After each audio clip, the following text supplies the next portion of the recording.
ಸಾರಿಗೆ ನೌಕರರು ಅವರ ಬಗ್ಗೆ ನನಗೆ ಬಹಳ ಗೌರವ. ಅವರ ಮುಖಂಡರುಗಳು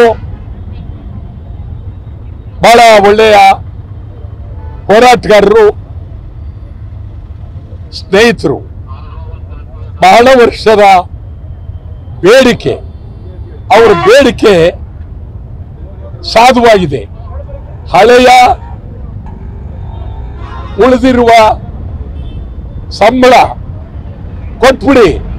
ಸರ್ಕಾರದವರು ನೀವು ಸುಮಾರು 30 ಹೆಚ್ಚು ಕಡಿಮೆ 6 ತಿಂಗಳು ಸಂಬಳ ಇಟ್ಕೊಂಡ್ರೆ ನಾವು ಮಕ್ಕಳನ್ನು ಓದಿಸೋದಂಗೆ, ಹಾಲು ತರೋದಂಗೆ, ಆಸ್ಪತ್ರೆಗೆ ಹೋಗೋದಂಗೆ, ಕಾಫಿ ಪುಡಿ ತರೋದಂಗೆ, ಮೊಸರು ತರೋದಂಗೆ ಸಾಲ ಹೇಳಕ್ಕಾಗುತ್ತಾ? ಸಿದ್ದರಾಮಯ್ಯನವರೇ ಮೊದಲು ಕೊಟ್ಬಿಡಿ. ಅವ್ರದ್ದು ರಾಮಲಿಂಗ ರೆಡ್ಡಿ ಅವರೇ ಮಾತಾಡಬೇಡಿ, ಮೊದಲು ಅವರಿಗೆ ಸಾಲವನ್ನ ಕೊಟ್ಬಿಡಿ. ನಾನು ನಿಮ್ಗೆ ಹೇಳ್ತೀನಿ, ಮೊದಲಿಂದಲೂ ಕರ್ನಾಟಕ ಬಂದ್ಗೆ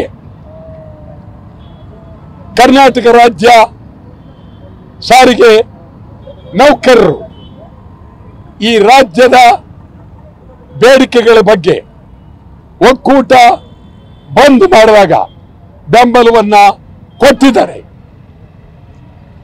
ನಾನು ಇವತ್ತು ಅವರಿಗೆ ಬಹಳ ಗೌರವವಾಗಿರ್ತೀನಿ. ನಿಮ್ಮ ಬಂದ್ಗೆ ನನ್ನ ಸಂಪೂರ್ಣ ಬೆಂಬಲ ಇದೆ. ಕರ್ನಾಟಕ ಸರ್ಕಾರ ಕೂಡಲೇ ನಿಮ್ಮ ಬೇಡಿಕೆಯನ್ನ ಈಡೇರಿಸಬೇಕು.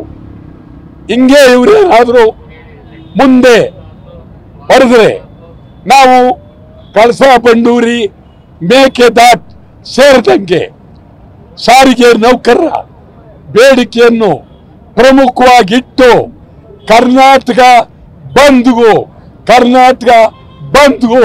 ಕರೆ ಕೊಡ್ತೀವಿ ಅಂತೇಳಿ ಸಾರಿಗೆ ಕಾರ್ಮಿಕರಿಗೆ ಅತ್ಯಂತ ಗೌರವವಾಗಿ ಹೇಳ್ತೇವೆ.